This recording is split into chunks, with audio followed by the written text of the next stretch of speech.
Hey, it's Eran here. Welcome to another tech tutorial on new Zenler. And in this video, I'm going to share with you how to rearrange your courses sequence in your bundle. So let me share my screen. When you are in courses, you need to go to bundles. And in bundles, just pick one of them, whichever one, like the bundle that you actually have. Then go to contents. And then you'll be able to simply hover over the three dots and click on it and then move your mouse over.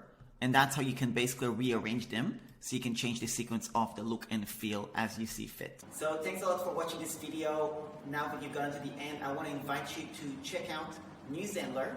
This is a great tool. If you go to tryzenler.com, and by doing that, once you've actually signed up for a free account, send me an email to contact@eranbukai.com and I'll make sure that you get some extra bonuses to help you get your website up and running as soon as possible with some bonuses that are going to help you do that. So thanks a lot for watching. If you do this channel, please hit the subscribe button and leave a comment what other tutorials you want me to do on new Zenler. I'd love to do it for you. Thanks a lot and I'll speak to you soon.